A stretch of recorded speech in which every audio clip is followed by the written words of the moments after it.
রয়েছে সে প্র্যাকটিক্যালটা হচ্ছে অ্যামমিটার এবং ভোল্টমিটারের কানেকশন এবং সিঙ্গেল ফেজ সাপ্লাই যে রিডিং অ্যামমিটার এবং ভোল্টমিটারে তার কানেকশন দেখাবো এবং তার সাথে যে ইন্ডিকেশন বাল্ব রয়েছে বা ইন্ডিকেশন যে ল্যাম্প রয়েছে তারও কানেকশন আমরা শিখব।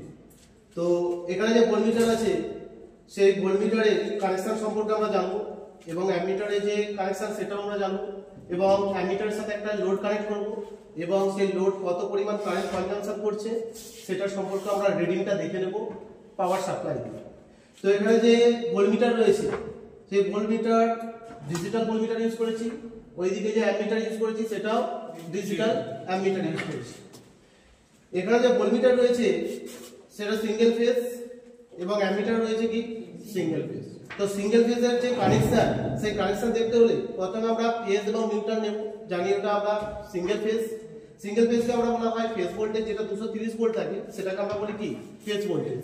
যেটা 430 কিংবা 440 কিংবা 415 আমরা যে ভোল্ট পেয়ে থাকি ডিআইএস রুলস হিসেবে কত 415 ভোল্ট, সেটা কি লাইন ভোল্টেজ।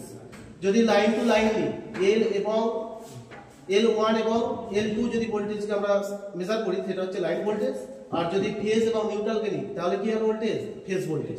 তো এখানে একটা আমরা ফেজ নিউট্রাল নিয়ে নিয়েছি, যেটা 230 ভোল্ট সাপ্লাই রয়েছে আমাদের।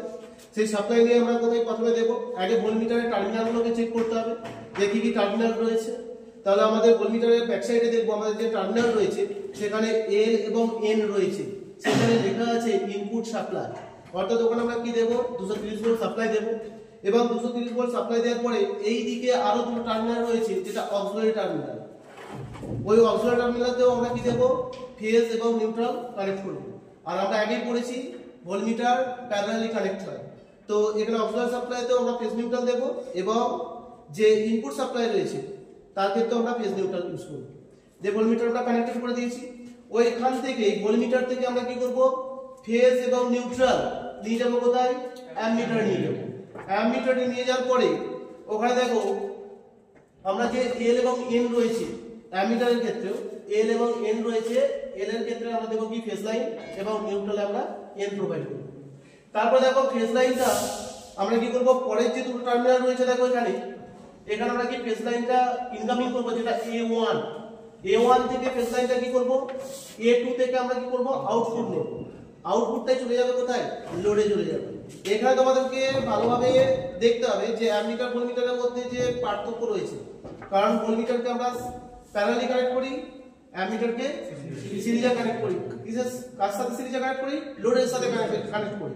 তো লোডের সাথে যখন কানেক্ট করব আমরা সেখানের ক্ষেত্রে যখন টার্মিনাল থাকছে L এবং N অ্যামমিটারের ক্ষেত্রে তখন ফেজ এবং নিউট্রাল ওখানে দিতে হবে, কানেকশন দিতে হবে এবং L থেকে ফেজ লাইন নিয়ে কোথায় যাব আমরা A1 থেকে আউটপুট হিসেবে কি নেব A2 থেকে চলে যাবে ডাইরেক্ট কোথায় লোডে চলে যাবে, আর নিউট্রাল কি হবে ডাইরেক্ট লোডে প্রোভাইড হয়ে যাবে। ওকে, তো তার সাথে একটা দেখো এখানে একটা আমরা ইন্ডিকেশন ল্যাম্প ইউজ করেছি যেটা ভোল্টেজ রেটিং আছে 230 ভোল্ট বা 250 ভোল্টও হয়, এটা এসি ডিসি দুটোতেই অপারেট হয়।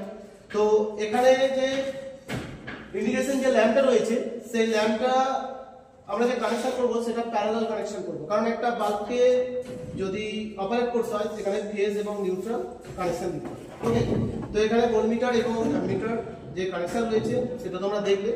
এরপর আমরা কি করব এটাকে অপারেট করে দেখব যে অ্যামমিটারে কিভাবে রিডিং আসে বা লোড যে কত কনজাম্পশন করছে সেটা আমরা রিডিং দেখব। ওকে, চলো তো আমরা রিডিং গুলো দেখে নেব। ভোল্টমিটারের কানেকশন একটু আগে দেখলাম বা শিখলাম, তো আমরা ভোল্টমিটারে দেখে নেব কত ভোল্টেজ দিচ্ছে সেটা চেক করে নেব।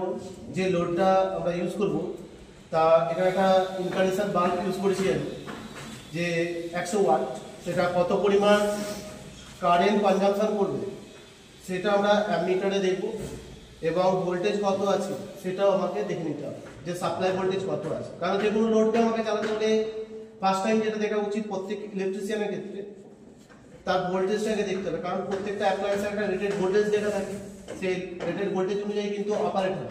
যদি ভোল্টেজ কম থাকে তাহলে কিন্তু সেই মেশিনারি বা যে কোনো অ্যাপ্লায়েন্স অপারেট হতে পারে না বা পরে ফল্ট হতে পারে বা বার্ন আউট হতে পারে বা নষ্ট হতেও পারে। ঠিক আছে, তো আমরা চেক করে দেখে নিই রিডিং। প্রথমে দেখো প্রত্যেকেই যে ভোল্টমিটার রয়েছে এসি ভোল্টমিটার, তাতে ভোল্টেজ আছে যেহেতু সিঙ্গেল ফেজ সাপ্লাই, তাই ভোল্টেজ আছে 234 ভোল্ট আসছে। প্রত্যেকে দেখতে পাচ্ছ 234 ভোল্ট সাপ্লাই আসছে। তার সাথে দেখো ইন্ডিকেশন যে বাল্ব রয়েছে সেটা অন হয়ে গেছে। ইন্ডিকেশন যে বাল্ব রয়েছে সেটা ডিনোট করে যে এই প্যানেল যে রয়েছে সেই প্যানেলে সাপ্লাই প্রেজেন্ট আছে কিনা সেটা ইন্ডিকেট করে। সেই জন্য ইন্ডিকেশন ল্যাম্প এটা। তো ইন্ডিকেশন ল্যাম্পে বলেছিলাম 250 ভোল্ট সাপ্লাই দিতে হবে এসি কিংবা ডিসি অপারেটর। তো দেখো এখানে অ্যামমিটার যেটা রয়েছে, অ্যামমিটারে 00 রিডিং। কারণ কি, অ্যামমিটার কারেন্টকে মেজার করে। তো এখানে আমি কোনো লোড প্রোভাইড করছি না, লোড ইউজ করছি না, সেজন্য এখানে যে রিডিং আছে সেটা 00 রিডিং। তো আমি যদি একটা লোডকে অন করি তাহলে লোড কার সাথে কানেক্ট হয়ে আছে, অ্যামমিটারের সাথে। কিসে কানেক্ট হয়ে আছে, সিরিজে। তাহলে আমি একটা লোডকে কানেক্ট করে দিয়ে লোডকে যখন দেবো আমি, তখন দেখো অ্যাম্পিয়ারের কি পজিশন আছে। দেখো এখানে যে লোড যখনই কানেক্ট করে দিলাম তখন দেখো 0.44 মিলি অ্যাম্পিয়ার। অর্থাৎ এই যে 60 ওয়াট যে বাল্বটা রয়েছে, ইনকন্ডিশন বাল্বটা রয়েছে, সেই ওয়াট অনুযায়ী, পাওয়ার অনুযায়ী, ক্ষমতা অনুযায়ী সে কি করছে, 0.44 কারেন্টকে কনজাম্পশন করছে। যত তুমি ওয়াট বাড়াবে, লোড বাড়াবে, তত পরিমাণ কারেন্ট কনজাম্পশন করবে। এটা হচ্ছে অ্যামমিটার। অ্যামমিটার কারেন্টকে মেজার করে যে কত পরিমাণ কারেন্ট এই যে ইনকান্ডেশন বাল্বটা আছে কত পরিমাণ কনজাম্পশন করছে, সেটা ডিনোট করে এই অ্যামমিটার। ওকে।